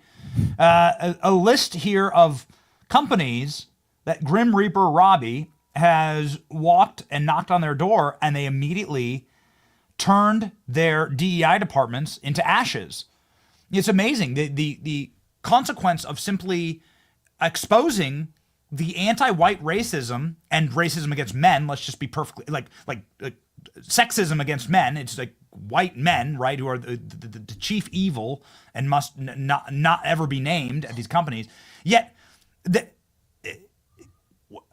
the customer in no way is served by this and is repulsed by it, in fact. And so how could this possibly be good for business? And that seems to be your strategy here. It's worked wildly, and I guess it begs the question, why did this even start in the first place? Like, how did a company that makes light beer or a tractor or sells chicken feed become a social experiment for a faculty lounge in a liberal arts college? There's two parts to this. I mean, really three. We'll start with this one. America went woke in the education system, and our conservative leaders did not do anything about it. We went through a generation of what I would very honestly say was cowardice from a lot of our conservative leaders, and they preferred to just whine about problems instead of fighting to fix them. And so you ended up with an academic, reality where our kids were just funneled through these woke indoctrination centers. Not my kids, because I would never let that happen, but a bunch of kids were, including the children of many of these conservatives. And they just kind of threw up their hands and said, oh, well, these crazy people have taken over the schools. Well, we could have stopped them, and we didn't because of cowardice and weakness. And so those kids then graduated from woke colleges, and they entered into spheres like the HR world. And from there, you've got other ones in comms and PR, and they dictated the image of companies by sort of remaking their hiring process to be suitable to their vision for what the country should look like, which means essentially hiring ideologues. So they wanted people who were ideologically on the same page as them, and they made sure the hiring process reflected that. So that's how you started to get some of this, and then what happens in 2020? George Floyd happens. Every CEO in the country gets terrified they're going to be branded a racist or a bigot, right? And that's born of weakness as well, because they should have all just said, listen, we're not in the social business. If you have social views, feel free to go and work those out outside of work, but this is work. We focus on work. That's it. Let's move on and get back to work. But instead, they got sort of, put in this position by those wokeists who had been hired into HR and PR. And they felt like they were going to be trashed as racists and bigots forever and maybe never work again in corporate America if they didn't submit to this ideology. And it was sold to them as something that was like, okay, this is not going to be too crazy, right? We're just going to help make sure people know we're not racist. And so they said, okay, I green light this DEI department, make sure people know we're not racist. And they thought it was truly going to be about diversity and inclusion. They didn't even know what the hell equity meant. Okay, if we're being really honest, they had no idea. These are not always, the brightest crayons in the box. They're great at what they do, but maybe not on a full capacity intellectual level of understanding politics and the social issues of the day. So they just submit and they say, okay, fine. The people who ran those departments were the most radical among the radicals. And those people ensured that this was a corporate takeover of ideology. I've long said, people need to remember there is a new communism afoot. The old communism believed in seizing the means of production. The new communism believes in seizing the minds of the people in charge of production. It's much less of a PR hit for you to install people who are part of your ideology than it is to go and take over a company by force and have the state run it, right? That's a hard sell, especially in America. But if you can subversively take over a company through the mindset of the executives, well, that's a win for the left because they can change capitalism as a whole. And that's exactly what happened. So the other part of this too is you've got woke true believer executives, like let's say the guy at Harley Davidson, okay, Jochen Zeitz. He's a German citizen who became the CEO of Harley Davidson. He co-founded something called the B Team with Sir Richard Branson. The B Team's explicit purpose was replacing leaders in corporations to install new woke leaders. So by any means necessary, essentially, like let's retire these people out, give them big windfalls, but do whatever we need to do to replace them with people who agree with our vision. And they actually talk about a vision for a, quote, new form of capitalism. And that is one that perverts what capitalism is and essentially turns it into Marxism just by a new framework where they pretend it's capitalism. And so many of these things came together, and the media apparatus was out there was much more powerful between 2018 and 2022 than it is now. We're killing them now. People like you and I reach more people than CNN does, and it's certainly not even close. That was not the paradigm back then. So these companies were also fearful of this media apparatus that was basically, the prize fighter boxer for the left to go and pummel you if you did anything that stepped out of line. So we've changed all this. Elon is owed a great great deal of credit for doing so and buying X because it reframed the way the media landscape works. But that's how we ended up here. And then there's something else, the new conservative masculinity, the rise of strength on our side, and the value of people like us who are fighters, where people say, we're choosing our fighter. We want these people to fight for us because they're not afraid of these people on the left. They're not afraid to take it to them. They're not afraid of the consequences of that, of being called names. They don't need to be loved by CNN. They just want to be able to fight for this country and deliver our children a future that's worth a damn. And so us now having that in our back pocket, real fighters who are willing to go and do whatever's necessary to save this country, that is how we got to this moment now, where you're seeing these companies buckle under the pressure and realize that the new fear paradigm is one where you're no longer afraid of the left. You're afraid of people like us and the people who are behind us, because our true power is all the people watching, all the people sharing our content. Those people are who the corporations fear now. The customers who buy the products, who buy Bud Light, like they completely forgot the customer, right? Yep. Who buys Bud Light? Who buys a Harley Davidson motorcycle? Who buys a Jaguar? What? I mean, there's always got to be one guy, the last guy who buys into a Ponzi scheme. What the hell is going on here? You name dropped Elon Musk. One of the first comments was Elon Musk saying, "Do you sell cars exactly?" Like, who exists made for? And I really wanted to get your take on this, Robbie. I think that my answer would be inappropriate, probably, but we'll just say men who don't have their full testosterone. I think maybe Balls. I'm trying to put this as kindly as I can, but they love the chair in the hotel room, which I never knew what that was for. Unfortunately, now I know. But those types of people who typically, are the ones that are confused, they're guys who put their pronouns in their bios. Maybe they'll go get Jaguars, but I'm not sure they make the money to do that with their gender studies degrees. Right. We'll see. I mean, we'll find out in earnings. Jaguar was a company, when I saw that ad, I actually said, I don't think I even need to expose Jaguar. They just did it themselves. Like, this is my job's done here. Like, I don't need to do anything. Millions of people saw this. They made a fool of themselves. Yes. Like, they're not even trying to hide it. But if people do want to see, by the way, I have to drop this in here. If people want to see our reports the minute they come out, go ahead and subscribe to my YouTube account. We are now posting videos on YouTube again as well, or on X. Either of those, you will get the news right away, set the alerts, and you'll see the stories right away. So it does beg the question. I mean, it would be amazing if this was a troll, right? I've seen the AI of like a Jaguar like jumping in and ripping up this avant-garde pastel vomit. I don't know how else to describe this, but like this ain't it. We're done with this. And even Bud Light, I don't think we have it loaded. Bud Light does a ad with Shane Gillis making fun of this avant-garde crap. I don't know if you saw it. But it's like in a time span of 2 years, less than 2 years, 18 months, Bud Light goes from the Dylan Mulvaney ad and putting Dylan Mulvaney's face on a can to completely hiring Shane Gillis, who's famous for his Trump impression, most famously for his Trump impersonation, which is hysterical, and then ridiculing this same ecosystem. I've never seen a snapback this quick. Robbie, it's made my head spin. I've never seen a rubber band culturally happen at such speed. Is that because of the technology? Is it because of Elon Musk? Like, what accelerated this to the point that we were able to take companies like Bud Light and Walmart and bend them to the will of the customers? It's an amazing moment. It's very simple, Benny. We are taking our country back, and you've got a bunch of people with the mindset of warriors again. And it was something the men in this country desperately needed, because I think one of the things you saw during this election was a lot of men who stood on the sidelines and believed in being part of a silent majority suddenly realized, hey, there's some courageous dudes out there who are talking about what's actually going on in our country, and they're not fearful anymore. Maybe I need to man up and not be fearful and talk about these things. Yes. And it's produced this like almost, contagious effect among men in America, where we feel a duty to speak up, right? And so I've never been happier to see that. And when you look at the young men in high school and middle school right now, I have so much hope because of how that group of young men has shifted to the right, and they're prepared to be the next line that stands, you know, in front of the American people, in front of our country, and does whatever's necessary to save it. So I'm very happy with that. But there's so many different factors here. And the truth is, we broke through the fear paradigm. We broke through the lies. We broke through the old legacy media machine that just lies to people. We are breaking them down. All of their previous defenses and the ways they win on offense are being neutered.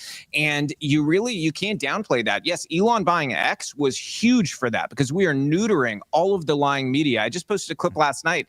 Remember, it was less than a year ago that Elon essentially shredded any credibility the BBC had. They tried to claim X had more hate speech after he bought it. And he just very calmly sat there and said, "Give me an example, please."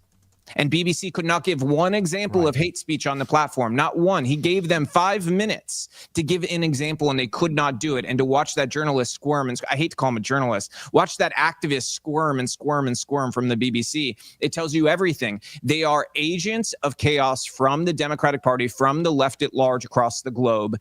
And they had this system that essentially allowed them to run roughshod over us. And then we had the uniparty leadership on the Republican side in America. It's supposed to be the strongest country on earth, right? It's supposed to fight for us, fight for the values that our founders, you know, installed in this country. Well, they didn't do it. They were cowards largely. And so we have this new wave of leadership that is very different, with the vision to actually put our country first and to say, you know what? We have the spirit of our founders and we will not stop. These are people who are willing to be jailed. They're willing to do whatever is necessary to save this country. They're not going to let it fall into the hands of tyrants. And that is what has led us out of this nightmare, because we were on the precipice, Benny. You know this. We were on the precipice of something that, had the left pulled off a win in this election, taken this election from us somehow, some way, that would have been it. We would not have seen a Republican president in our lifetimes. Yeah, I do feel as though a confluence of miracles came together at the hand of God, saving a bullet from Trump's skull, along with many other sequences of events that led to this moment. And it's why we call it a revival, because it feels spiritual in nature. And it does feel as though the grip of darkness and boot has been lifted from our necks. And we're very, very thankful for that. Are you ever going to run for office again? Speaking of those coward Republicans. I don't have any plans to. You know, I'll never say never, because you never know. But I will say we've been so effective on the outside. It would have to be something where we really felt like, you know, and when I say we, I'm talking about me and my wife, you know, as a family, like we felt like we can make a bigger difference doing that other thing. Now, something like Congress, like I just don't feel that way about Congress. Congress has kind of turned into a circus, to be perfectly honest.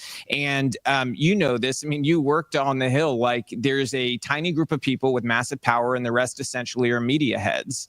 And realizing that paradigm, and that it is very difficult to shift that, it's, I think, going to come executive down. I think Trump's going to have to do a lot of work to break that in Congress and to form a new mindset where you really have more of the, you know, mindset I think was intended for us, for each representative to truly be a voice of the people who elected them.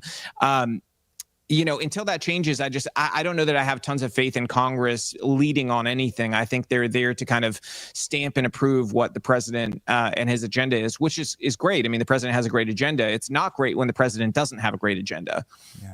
Yes. So, Governor of Tennessee, great, fantastic. Tell me where to send the check. Yeah, Robbie. Yeah. Tell me when you announce your exploratory committee. No plans, no plans or anything. You know, it'd be great. Tennessee's like what, third largest economy in the country right now, and I think that businesses would love it. Tennessee. I can't tell you enough how many businesses are coming into Tennessee, because we're the best. I believe we are the best state for business. I really do, and I think it's only going to get better here in Tennessee for businesses. And when you look at the innovation too, we have such a path of innovation here in Tennessee to bring in really essentially what will be the future of business. And I'm heartened to see, like, Elon, he's been such a great guy. He brought XAI here to Tennessee, and I am so enthusiastic about what that means for our state going forward, because they're going to be the leaders on AI. I truly believe that. I think they're going to surpass OpenAI. I think OpenAI has a million problems, and their leadership is awful. So I think that's going to be a big boon in business here in Tennessee by itself. I think I would predict that company is going to just explode in growth year over year. Yeah, a lot of very exciting thing happening, and only in red states. It's only in red states. It's wild. I was just in Chicago this past weekend. Trump Tower still in Chicago. They did a wonderful fundraiser, and so we were there to help out with St. Jude's. But walking up and down the Michigan Avenue, dude, it was like a ghost town. It was so sad. Chicago's a great American city that's been run into the ground. It is in shambles because of left-wing leadership, and it was like empty storefronts. No businesses want to be there. Meanwhile, you can't find a plot of land to build on 70 miles outside of Nashville. It's red states are booming. Here in Florida, it's booming. Texas as well. Stand strong. Texas is the same thing. And it's a great moment. It's actually the first moment in my life or your life, so I think we're about the same age, where we have had total cultural power, where where our side, the side of reality, has been in control culturally, whether it's at the UFC or at a corporate level that you're helping out so much with, and at a cultural level, people want to live in red states. They want to be in red states. Companies want to be in red states. It's where all the vibrancy and dynamism is. It's really neat to see. It's really what's going to be a massive shift, where we're going to see the next big shift, is when we do get somebody running a state, a red state, and they use the total levers of power they have to crush crime in the blue cities and make it very apparent that it is the Republican that's in power who's doing it. And I'm talking Bukele style, okay? I think that if you see that El Salvadorian style justice, where you go through and you crack down on gangs in the blue cities, and you essentially put all of the crime that has been committed on the doorstep of the Democrat mayors and the Democrat DAs who have not done their jobs, you are going to win so many votes in blue cities, it's going to make people's heads spins. Because when the people who are actually affected by the crime see that somebody else fixed it, somebody they have not really necessarily given power, but that the state at large has, they're going to go, dang, these people have solutions. We didn't even elect them to run this area here. We've allowed the mayor and the DA to do this for how many decades? They pop in here with these raids, and everything fundamentally changes on a crime level. So I think that's something where you're going to see a massive shift in the future when something like that happens. And I think that will happen. Miami and Tampa are good examples of this. Austin's a horrible example of this in Texas, but Miami and Tampa, Miami, of course, flipped to Republican leadership. Now it flipped red in Miami. Miami-Dade County went for Trump by a considerable amount. That's Tampa is a big city. There's millions of people. My Cubans, okay, that's also my Cubans. There's millions of people who live in Tampa. In this area, and it's incredibly safe here. The city's run by cops. The cops are allowed to do their jobs with the full backing of DeSantis. And it's a big city with big sports teams, and it's safe. You walk around at night, it's safe. You just walk the streets, right? Like my wife can go out and push the kids in a stroller. I don't have to worry about it at all. The streets are clean. And there's some potholes I'd like filled, but you don't see bums. You don't see drug use. No one's camping in the parks. The parks are for the children, right? It's like the number one metric of if where you live is sunken, are the parks for the bums and the heroin addicts and the fentanyl junkies, or are they for kids? Because they can only be for one. Yep. It's for one or the other, and the city makes the decision as to what the parks and the playgrounds turn into. And when you go to San Francisco, all the parks are taken over by junkies with knives, and that are literally bleeding or pissing or shitting all over the parks. And so they're not for the children. So they're not for kids. They're not for human flourishing. Around here, right? Like the parks are for kids, for children. I know in Tennessee it's the same thing. So it's like for human flourishing. It's pro human flourishing. It's pro family. It's awesome. Yeah, I think our politicians need to realize something, and it's very simple. You only need to put up with what you put up with, okay? We have choices, and we need to make the choices. A society that values our families, values our children, values high trust, that's a society where you crush anything that steps out of order. You crush the criminals. You crush the violence. And you have to proactively encourage the good things. And we haven't done that for too long, and I think we're going to see a revival in red states of that happening. And we're seeing it starting already, but I think we're going to see it just explode, and it's going to really be the focus, not just on a state level either. I think the new administration as well has a lot of very great influences for, really creating an aspirational vision of America, which is one where we value our kids again, we value our family, we value husband and wife, we value the American dream. And that's what's going to take us to the next level. You know, Trump and Elon, they talk about the golden age, right? That's what's going to take us there, is putting the value on those things that actually matter, and also having the strength to crush anything that tries to step in its way. Yeah. You have 4 kids, Robbie? Is that correct? 4 now. Yep. 4. Our latest is Leonidas. He has a strong name to live up to, and I think he's going to do it. All right. I'm catching up with you, buddy, in January. I'm catching up with you, brother. Getting a number 4 in January. This is how you actually change culture. You want to talk about really changing culture. Yeah. Fall in love, have a million children, and pass on your values. And that's how you actually become a rebel and change the. Our kids are our legacy. You know, in 1,000 years, nobody will know my name, but they will know my children's children's children's children's children, you know, and that's the truth. They're our real legacy. Yeah, that's exactly right. And the ability to imprint your values on the next generation. Where do we lose that? That's what we are reclaiming as like, I think the millennials are like finally snapping to and like understanding that's how you save this place. That's an actual cultural change. Yep. This is the number one way to do it. It's so awesome. It's so encouraging. We're so thankful for you, Robbie. It's a Thanksgiving. We're so thankful for you. And we know that, Donald Trump's going to continue your work in the government. I think DEI is going to die, actually. I think DEI so too. is going to DIE in the federal government. Everyone follow Robbie Starbuck. He has his X account. You can follow his videos there. He's almost 1 million. He's on his way, 750,000 subs. He's on his way to 1M on X. And then also his YouTube. I'm not sure if it's linked right there or not, but make sure you head on over to his YouTube. I'm sure it's Robbie Starbuck, right, on YouTube? Yep, it's Robbie Starbuck. Okay, fantastic. My man. Final Thanksgiving message for the audience, Robbie? I'm thankful for every one of you. I'm thankful that everybody's fought behind us on this, because I know you guys have covered a lot of the companies that we've had in our sites, and a lot of your viewers have been people who've made phone calls, they've written emails, they've been fighting behind us, and that's the real power. You know, that's people are like, you have this big power now. I really don't. It's the people behind me, you know, and it's all the people who are making those phone calls, doing the emails, that are reaching out to the companies. They're the real power center. You know, I'm just a megaphone. And so I'm so thankful for them, thankful for you guys. I think that we have a chance here to make this country truly great. And I'm not just saying that as a tagline. I really think we can take this country into a golden age, the likes of which I don't think a lot of us even thought possible 10 years ago. Yes, true. It's a revival, bro. It's a revival, brother. It is. There's no other way to describe it. God saved us. God saved 100%. He saved us. Yeah, Yep. ladies, you can be part of it by following Robbie, and by being uplifted by the victories. And it's, oh man, it's nice to win again, Robbie. It's good to say that. It's good to win again. My man, thank you, brother. Thank you. Appreciate you guys.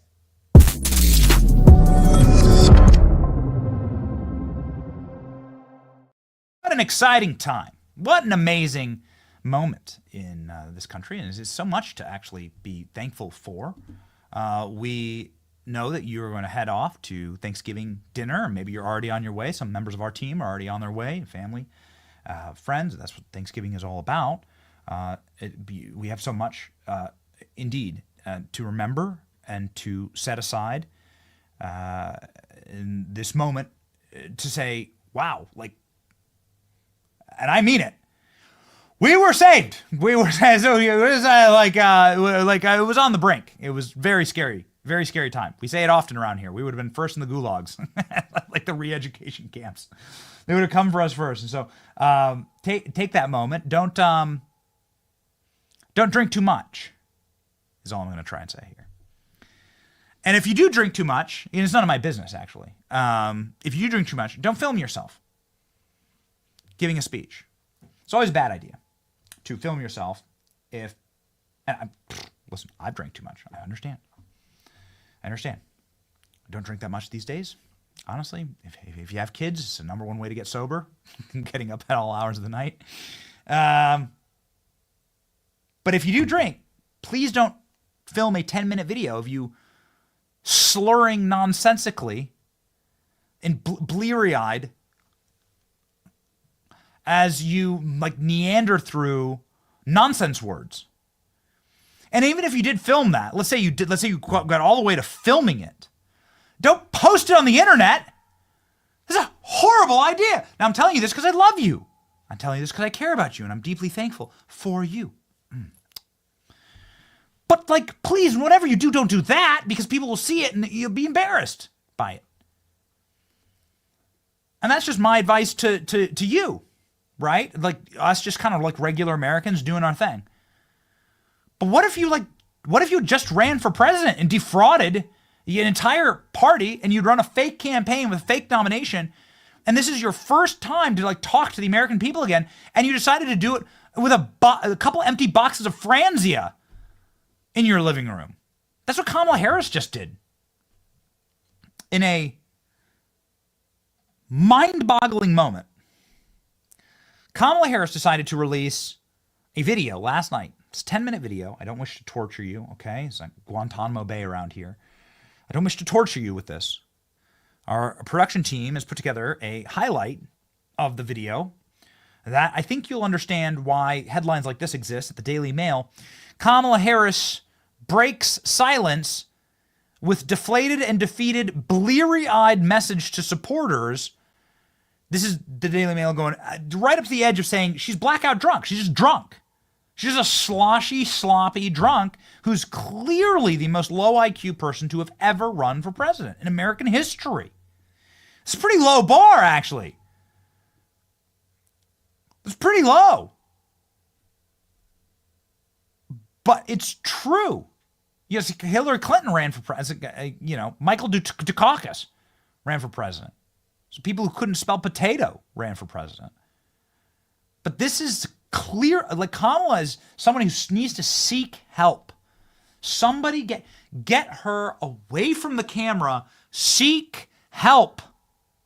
Here we go. Kamala Harris releasing voluntarily this video last night. And we'll explain what we think it means afterwards here. Enjoy. I have to remind you, don't you ever let anybody take your power from you. You have the same power that you did before November 5th. And you have the same purpose that you did. And you have the same ability to engage and inspire. So don't ever let anybody or any circumstance take your power from you. And you gave all that you could to support our campaign. Because of your efforts, get this, we raised an historic $1.4 billion, almost $1.5 billion. You knocked on doors, you called friends, you called in favors. You said, hey, I showed up at your softball game. Now I need you to show up at the campaign office. You put in the time. It was personal for you. And I am thankful because I know your character is such that you're not going to get knocked down. And you're in this fight. And you're in it for all the right reasons. And I know that about you. It's why you're part of this call right now and all the work that you did over those 107 days and even before. That's your nature. And the outcome of this election obviously is not what we wanted. It is not what we worked so hard for. But I am proud of the race we ran. And your role in this was critical. What we did in 107 days was unprecedented. Think about the coalition that we built, and we were so intentional about that.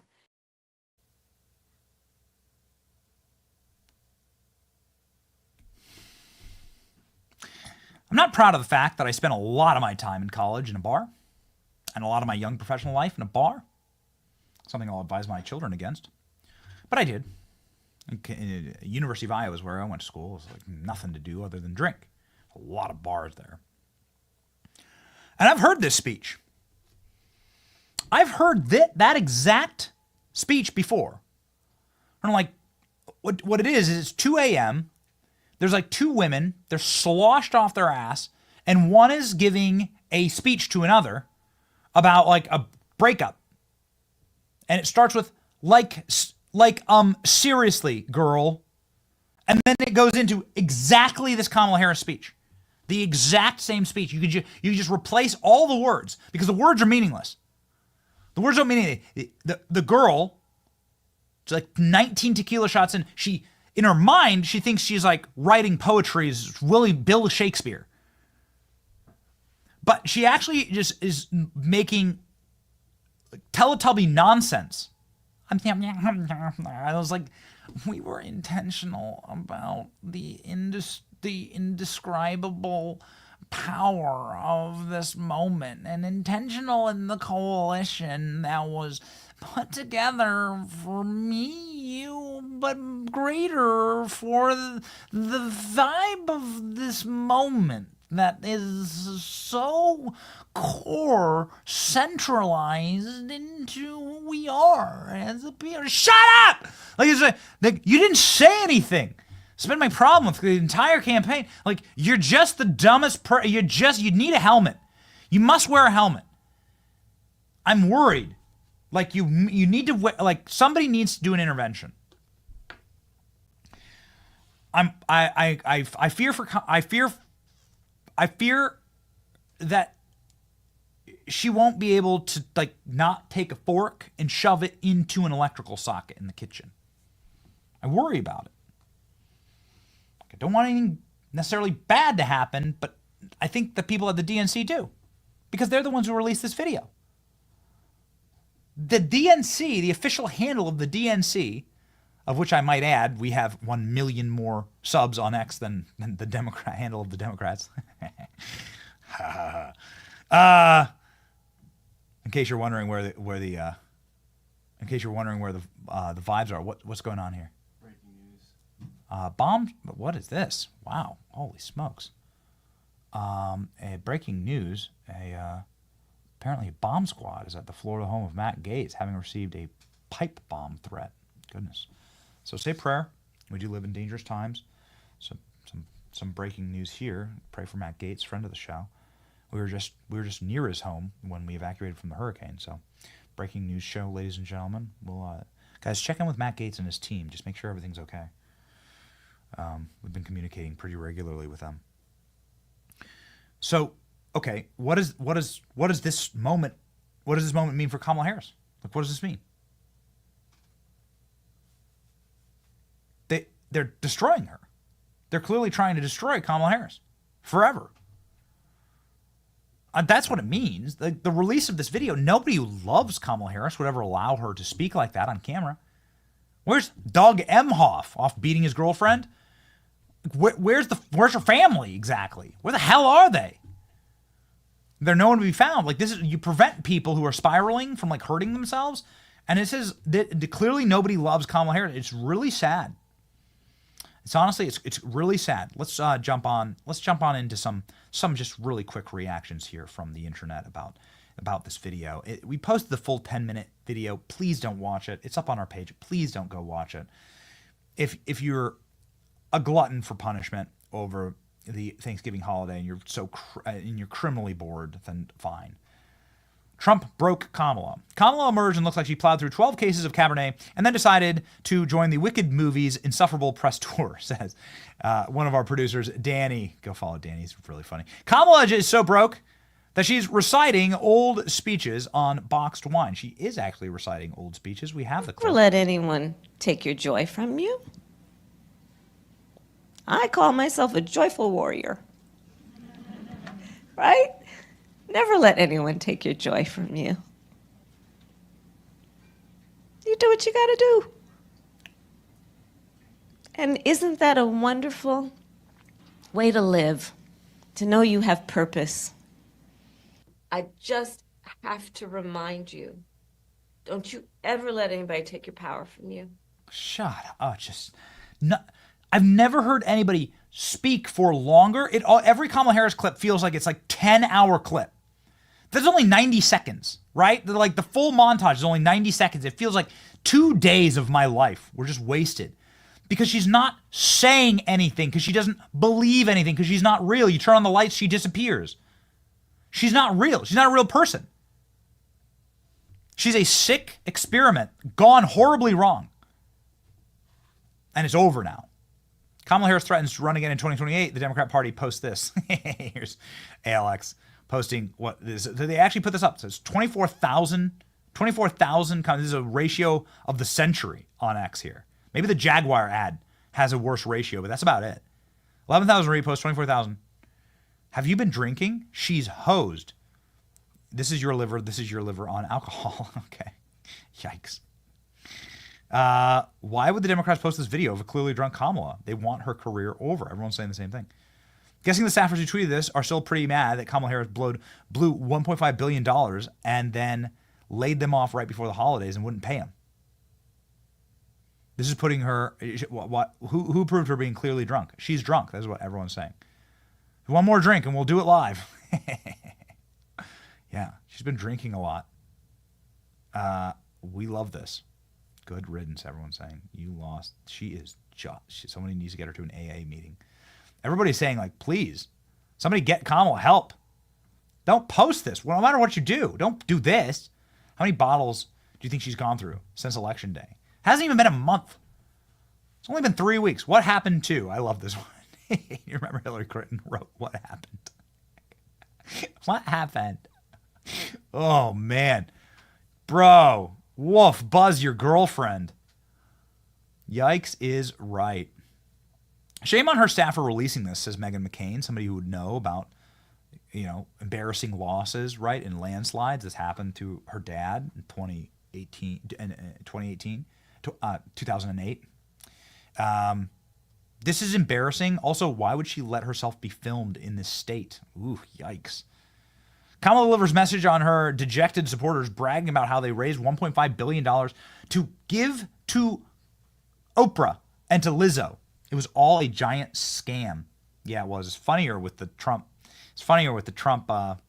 election map background. And so much to me and to Governor Walz that you knocked on doors, you called friends, you called in favors. You said, hey, I showed up at your softball game. Now I need you to show up at the campaign office.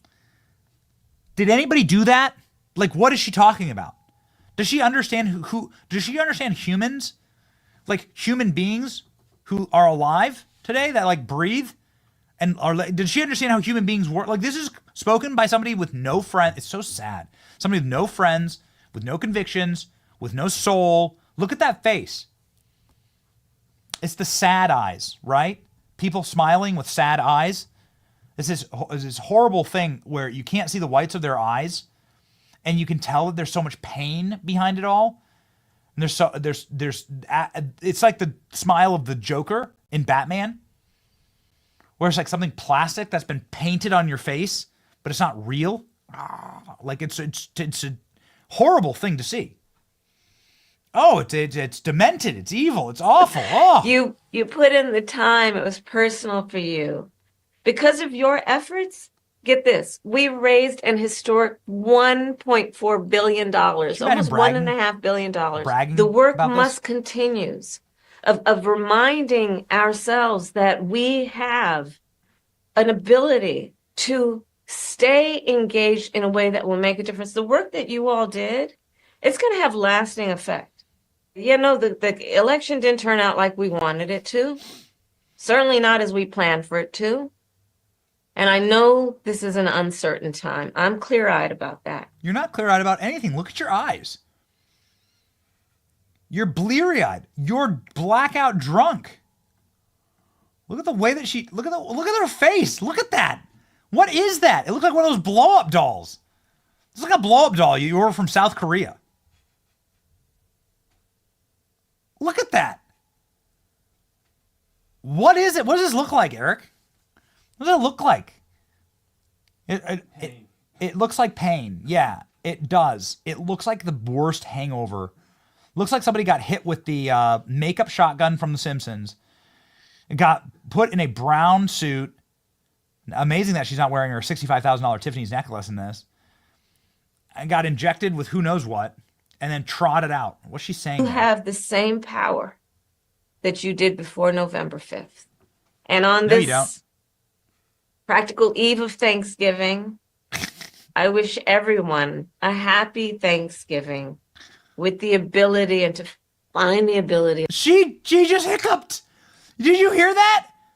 Did you hear that? She just hiccuped. She's hiccuping because she's so black. Look at her eyes. Her pupils are dilated. She's not even looking at the same place. She's like, look, one eye's looking over here. The other eye's looking over here. And then she goes, listen to this. I wish everyone a happy Thanksgiving with the ability and to find the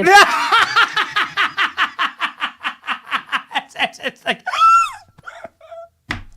oh no!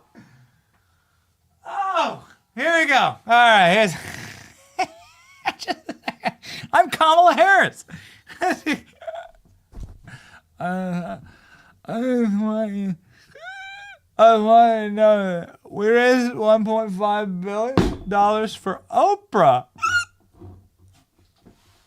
What a how can you call yourself a Democrat?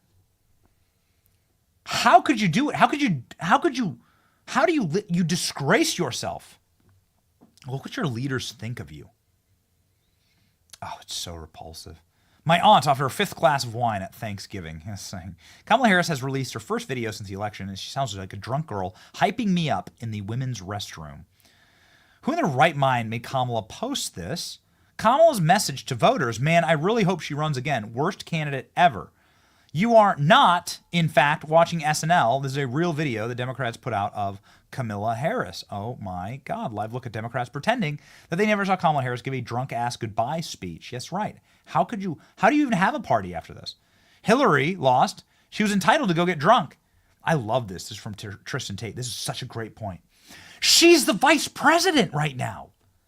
She's not just a loser who goes back into her private life. She still currently has constitutional duties. Kamala is the current sitting VP. She'd be focused on all that's going on in the world. This is a disgrace. She's drunk AF. They must hate her. They must hate her. She's drunk and high in her hotel room. Every time Kamala Harris talks to camera like this, it makes me feel like I'm back bartending for drunk suburban mom pleading with me to go back and finish college. That's right. So the bartenders are now chiming in. I'm not going to say Kamala Harris is drunk, but there will be signs. This is the sign. Reminds me of a drunk college girl giving a single friend a pep talk at 2 a.m. She's missing the story. Whoa, I'm calling for an immediate investigation into Kamala Harris for Russia collusion for drinking all the Russian vodka. Kamala Harris speaks for something else. She's the dumbest effing person to ever run for president.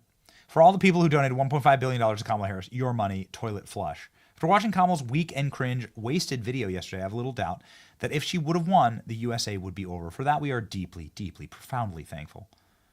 Profoundly thankful. Kamala going on a bender in Hawaii, tearing through a case of rosé, and making up bizarre self-empowerment videos while lit is the most amusing and relatable thing that she has done all year.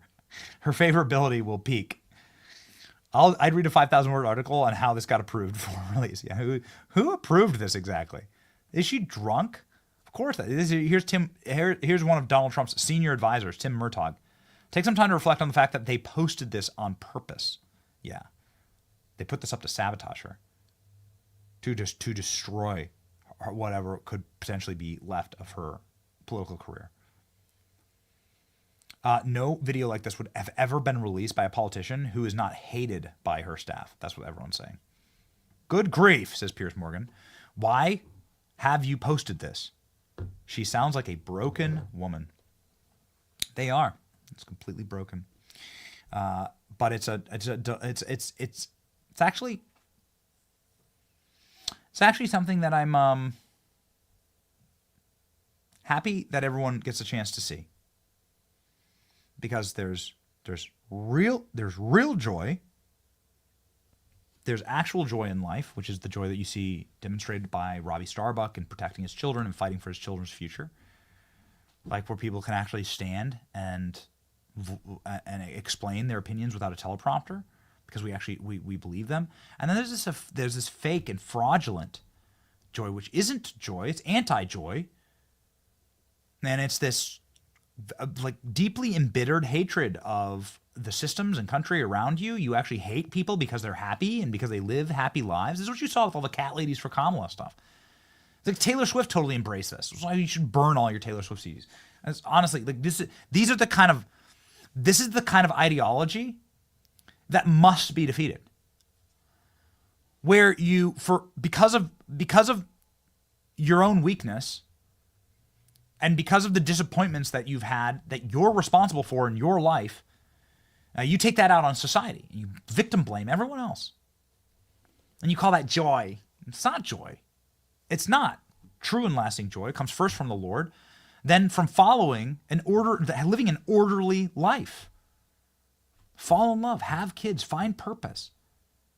Man, you have kids, you actually hold an angel literally in your arms. And it's a miracle. You see the miracle of life actually happen in spring. And it just changes you profoundly forever. And you'll know what real joy is. And this is the bitter, broken, twisted look of the fake hollow smile with pain right below the eyes. And you just feel bad for these people. We have something to be thankful for. We know what it actually means to be thankful on this Thanksgiving. It's similar to the original Pilgrims. It's similar to the original first Thanksgiving, which is they had no earthly right to have defeated the ocean and the wooden ships and to have survived, and most of them didn't in Jamestown. The vast majority of the original Pilgrims all perished within the first year. So the conditions were so harsh, and they were on all sides pressed upon by disease or the elements or the weather or Indian raids, whatever. Man, it was bad. And if you survived that first year, then you had so much to be thankful for, because the only reason for you to have survived in the original Jamestown, the original ships that landed here, the only reason to survive was the providential hand of God. And that's how we feel right now. That's how I feel. I feel like we were up against every law firm, every corporation, every single penny that Hollywood could pour into this, all of the celebrities, all of the media, multiple assassination attempts we probably don't even know about, lawfare attempts that should have landed Trump in prison and were about to land Trump in prison. They were going to sentence him the week after the election. They were about to make Donald Trump run from jail. They were trying to do that. They wanted Trump to die in prison. They wanted Trump to die with a bullet to the head. They wanted to kill our movement. They've imprisoned January 6ers. They've imprisoned grannies for praying at abortion clinics. They've spied on the Catholic Church and on the Christian Church. All of the forces of evil have been turned against us, and we're spared by the sheer hand of God, and that is our Thanksgiving this year. So I hope you'll join us in recognizing the profound providence of this moment. And I hope you'll give thanks, as Americans have always done throughout harsh times, because we were never supposed to succeed in this country. We've been up against it many times. Civil wars, world wars, horrible cultural wars, which are as damaging or more damaging, frankly, in this nation. And God has spared us. And so take a big step back this Thanksgiving and say your prayers and say your thanks. We certainly will on this program. We certainly are thankful on this program. We appreciate you for marching with us and for building this show into one of the top streaming news shows in the whole world, frankly. And we got so much more work to do, and we're very, very excited about it. Just a quick shout out. We're running up against an opportunity. We're running up against a manufacturing deadline for our Benny Christmas ornaments. If you wish to give to decorate the tree right after Thanksgiving, the tree's already up in my household. We're Christmas maxing this season in the Johnson household. But if you wish to decorate, please head on over to bennyjohnson.com. You'll see the store there. There's plenty. Can you please show the actual? Is this the actual? There it is, right there. You click on this. We got the Christmas swag up. And go get yourself a bundle. But we have our Christmas ornament made here 100% in America by veterans with 100% American material. None of it comes from China. They said you can't make stuff in America anymore. But we shipped out 30,000 of them already. We'll be honest with you. We've shipped out 30,000 of these already. And we've got a number that is our maximum capacity, and we're dang near there. So head on over and get yourself the official red Christmas ornament from us. A gift to you. We're making them pretty much. We're making them at cost. Okay, we're making them at cost. It's $5, and we're making jobs. We're creating jobs with this. It's wild. It's fun. The blessing of the blessing of the Lord. Our manufacturer helps us make these, is himself a veteran and had a small business, and now it's a booming business because of you purchasing our ornament. And so we say thank you. A great present for your liberal aunt or uncle this Christmas. A good reminder, ladies and gentlemen, that God has saved this place. Our verse of the day. Ladies, boys, I need the verse of the day. It's not in the script. There it is. Okay. Okay. Verse of the day from Philippians 4:13. It's a miracle, and it appeared before me. Here we go. I can do all things through Christ who strengthens me. Yes. Yes. Horses are prepared for battle, but the victory is the Lord's. Man, we are. It's emotional to think about how much we have come through this year, and the very long hours, and the very long, very hard work that we've all done together. I don't pretend to say this is hard. Being a garbage man is hard. I don't pretend. I'm just saying that we're all working together as a movement, right? We all have a job, and we've done our best. We've put our shoulder into it. We made mistakes, but we've done our best this year to be there for you, and we thank you for being there for us. Just a final thank you from Team Benny and all of the incredible creatives at this company, the people who just grind on Sunday morning, Saturday night, weekends, working straight through, doing 8-hour lives, the people who hustle and make all of this possible. We're profoundly thankful that you show up for us. We'll continue to show up for you. And with a spirit of thanksgiving, we say, God bless you. Thank you for marching with us. We're going to win. We did win, and we're going to keep on winning. It's your boy, Benny. Happy Thanksgiving. See ya.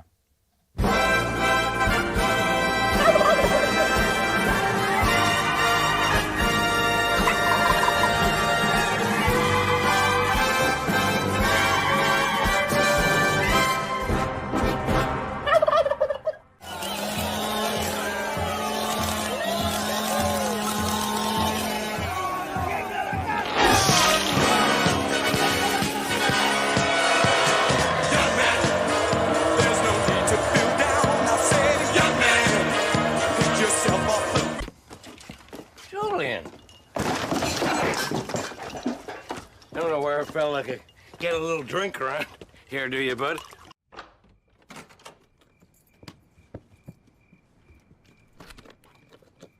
Come sit down. Sit down. Sit down. I am so sorry I yelled at you. Here comes the gravy. I'm gonna go cry in the toilet. Mike, come hold my hair. And though I didn't make it to the mall, I was there in spirit. See, kids, let this be a lesson. Drinking is not cool. Mike, I told them I had the flu. The biggest ships in the sea, all owned by the oldest kings. And their dying legacy, media deal weeds. Soon will the Benny Show come to mind. The salt from lives for fun. Be the gold and bring the gun. We sail for #1.